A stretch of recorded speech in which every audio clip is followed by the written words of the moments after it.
Saudara-saudara Salom, saudara-saudara remaja, pemuda, bapak-bapak, ibu-ibu dan juga kaum sepuh yang dikasihi oleh Tuhan, keluarga-keluarga yang diberkati oleh Allah. Hari ini kita kembali bertemu saudara-saudara untuk merenungkan kesaksian firman Tuhan. Saya mengajak kita membaca surat Rasul Paulus kepada jemaat di Roma, pasalnya yang ke-12, ayat 1 sampai ayat yang ke-8. Roma 12 ayat 1 sampai ayat ke-8. Marilah tenang dan berdoa.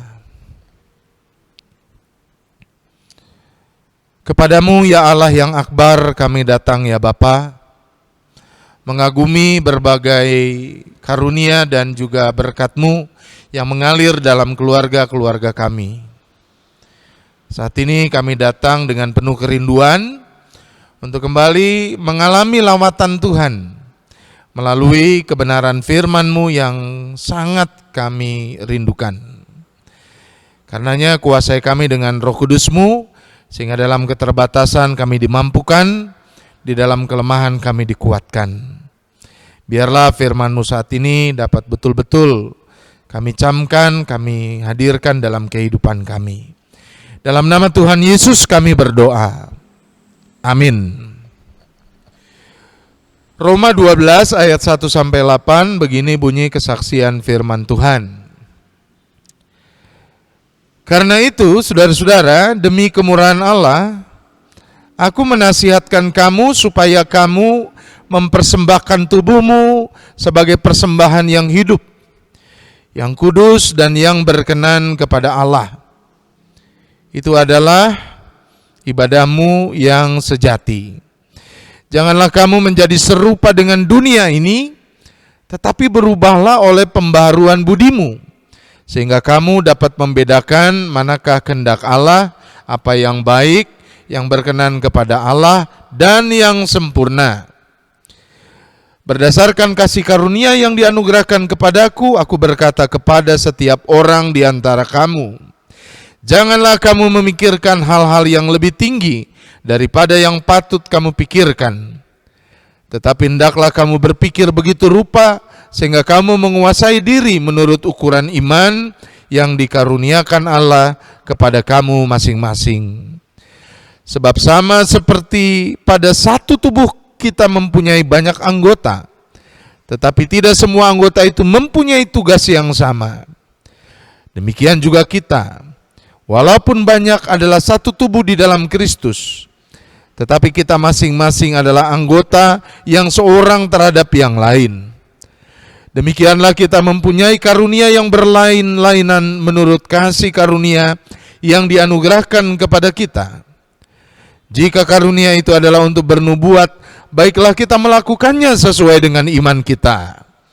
Jika karunia untuk melayani, baiklah kita melayani. Jika karunia untuk mengajar, baiklah kita mengajar. Jika karunia untuk menasihati, baiklah kita menasihati. Siapa yang membagi-bagikan sesuatu, hendaklah ia melakukannya dengan hati yang ikhlas. Siapa yang memberi pimpinan, hendaklah ia melakukannya dengan rajin.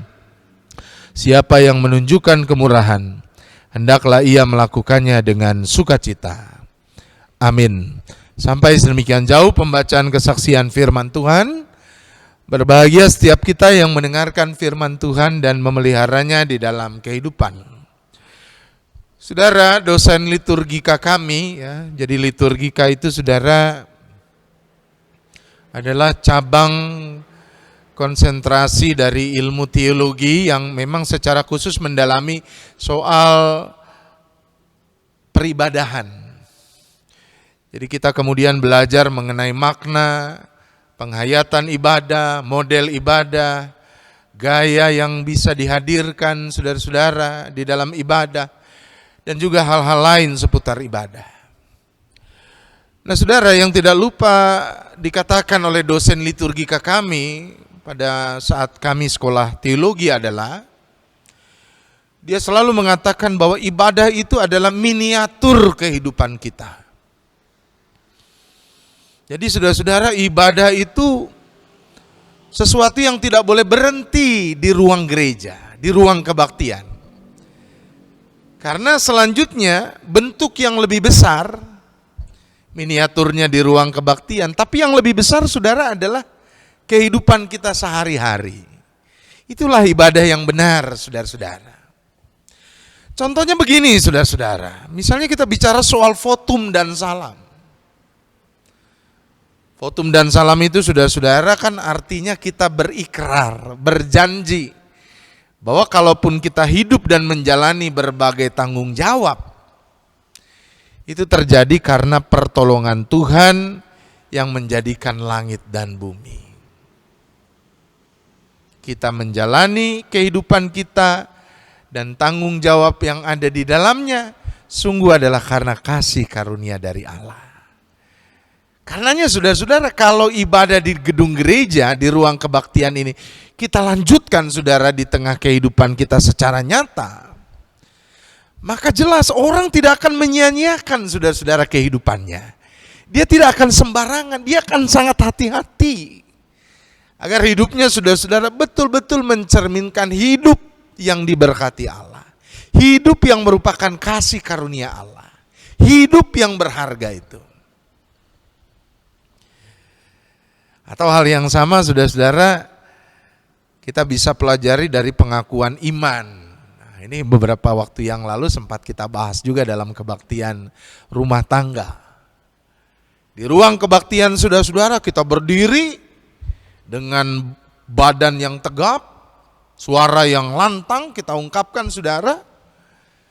Miniaturnya demikian. Selanjutnya saudara, dalam kehidupan, apa yang kita ucapkan di dalam ruang kebaktian itu haruslah kita nyatakan sebagai saksi Kristus. Kalau di ruang kebaktian kita mengungkapkan dengan lantang, maka dalam kehidupan sehari-hari kita menyatakan Kristus Yesus sebagai juru selamat. Itu juga harus dengan berani. Nah saudara, persembahan juga begitu. Jadi persembahan yang dilakukan saudara-saudara di dalam ruang kebaktian tentu adalah simbol dari apa yang memang harus kita berikan di dalam hidup sehari-hari. Jadi kalau di ruang kebaktian kita memberikan persembahan melalui uang saudara-saudara, nah di dalam kehidupan sehari-hari saudara-saudara, maka seluruh kata dan perbuatan kita itulah persembahan kita. Kalau kita melakukan hal yang baik, mengungkapkan ujaran yang baik, maka itu persembahan yang baik saudara-saudara. Itu akan membuat kita melakukan karya yang mempermuliakan nama Allah. Tapi kalau kita melakukan ujaran yang buruk, perbuatan yang jahat saudara-saudara, kita malah menjadi batu sandungan. Jadi apa yang kemudian dilakukan sebagai ibadah di ruang kebaktian adalah miniatur dari ibadah sesungguhnya yang kita lakukan di dalam kehidupan sehari-hari. Nah saudara-saudara, remaja, pemuda, Bapak Ibu dan juga orang tua kami kaum sepuh. Selanjutnya mari kita belajar dari tulisan ini. Paulus mengajak kepada jemaat di Roma sebagai pendengarnya saat itu untuk menyatakan hidup sebagai persembahan yang sejati. Bagaimana itu bisa dilakukan saudara-saudara? Paulus menggarisbawahi bahwa yang pertama harus diingat adalah kita tubuh Kristus. Nah, tubuh ini saudara-saudara harus paham apa yang kemudian menjadi talenta yang dia punya. Apa yang menjadi kekhususan dari karunia yang Allah berikan kepadanya, dan itulah yang akan dia tajamkan dalam hidup ini untuk dia persembahkan kepada Allah lewat berbagai bentuk. Kala itu saudara, karunia yang dihadirkan, karunia bernubuat, mengajar, menasehati saudara, dan lain sebagainya macam. Saat ini tentu karunia itu sudah semakin banyak bentuknya. Banyak hal yang kemudian bisa kita lakukan di tengah hidup ini. Lalu saudara-saudaraku yang terkasih, Kita diajak untuk melakukan perbuatan baik itu juga dengan penuh ketekunan. Melakukannya dengan sukacita, saudara. Dan tentu semuanya didasari dengan ketulusan. Apa yang menjadi bentuk dari ibadah melalui perbuatan baik itu? Nah, itu juga saudara punya makna kita turut menghadirkan tanda-tanda kerajaan Allah lewat karunia yang kita punya. Maka kita kemudian menghadirkan kebenaran, keadilan, damai sejahtera, dan suara kenabian di tengah-tengah tantangan zaman hari-hari ini. Saudara-saudaraku yang terkasih, kita masih ada di masa pandemi ini ya. Kita sudah mulai jenuh dengan kondisi ini. Dampaknya sudah mulai terasa, saudara-saudara. Ketakutan mulai muncul, kebingungan tidak kurang banyaknya. Ada yang mengatakan ini teori konspirasi, tidak perlu takutlah, ini buat-buatan saja, ini politik aja. Hari-hari kemarin saudara kita dengar juga ada orang yang katanya sudah temukan obatnya, akan bagikan cuma-cuma saudara-saudara. Tapi sampai hari ini korban masih banyak muncul.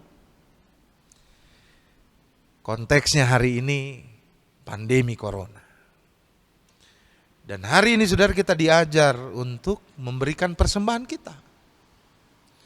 Memberikan saudara-saudara apa yang bisa kita lakukan sebagai karunia yang Allah berikan bagi kita. Kita hadirkan itu dengan tulus, kita hadirkan itu dengan sukacita, kita dasari dengan kasih dan kerinduan kita mempermuliakan nama Tuhan. Saudara tidak perlu banyak uang untuk kemudian bisa menolong orang lain misalnya. Kita bisa mengedukasi orang lain. Saudara jangan lupa sekarang dibutuhkan genting sekali 3M saudara ya. Pakai masker, mencuci tangan, dan menjaga jarak. Lakukan itu mulai dari diri kita. Dengan ketaatan kita saudara-saudara, orang teredukasi. Nah, waktu-waktu ini saudara kita melakukan GKP Cikampek peduli COVID-19 kan, kita bagikan masker juga. Kita mengedukasi, mendidik banyak orang saudara. Yang harus mengerti bahwa di dalam situasi sekarang orang harus melockdown mulut dan juga hidungnya. Itu perbuatan baik saudara, sederhana, lakukanlah. Hari-hari ini saudara kita berbagi berkat lah. Hadirkan, tunjukkan kemurahan-Mu kepada mereka yang kemudian mengalami kesulitan hidup. Saudara jangan hanya diam di rumah melihat keadaan kita, lihatlah sekeliling kita. Barangkali ada tetangga-tetangga kita, saudara-saudara yang tidak tahu lagi mau makan apa hari ini. Sementara kita masih bisa kemudian bertanya, saya makan di mana hari ini? Berbagilah apa yang kemudian bisa kita lakukan. Barangkali saudara-saudara ada di lingkungan tempat kita tinggal. Mereka yang sana keluarganya tengah dirawat oleh karena COVID-19 ini saudara. Mereka remuk hati, takut. Hiburkan, kuatkan, dampingi mereka. Itu juga ibadah. Topang mereka saudara-saudara dengan semangat. Sehingga mereka boleh bangkit kembali. Karenanya saudara tanyalah pada dirimu. Karena karunia itu pasti Allah sudah berikan. Apa yang bisa kita persembahkan bagi Allah? Lewat apa yang bisa kita lakukan bagi sesama. Berikanlah saudara-saudara dengan sukacita, dengan tulus, dan dalam kerinduan untuk mempermuliakan Allah. Maka lewat diri kita ini, maka kita bisa menjadi jalan bagi hadirnya kasih Allah bagi sesama. Terpuji nama Tuhan, amin. Mari kita berdoa. Bapak terima kasih hari ini kami mengerti bahwa persembahan tidak hanya dalam bentuk uang yang mungkin justru kami terbatas untuk memberikannya. Lebih luas lagi ternyata hidup kami adalah persembahan, terutama di dalam menghadirkan karunia yang di dalamnya jikalau kami melakukan dengan tulus, dengan ikhlas dan dengan sukacita, dalam kerinduan mempermuliakan nama-Mu sebagai tubuh Kristus, maka sesungguhnya kami menjadi jalan untuk hadirnya kasih Allah bagi semua orang. Kuatkan kami agar melalui kehidupan kami, maka tanda-tanda kerajaan Allah boleh dinyatakan. Terpuji nama-Mu ya Allah, di dalam nama Tuhan Yesus kami berdoa. Amin.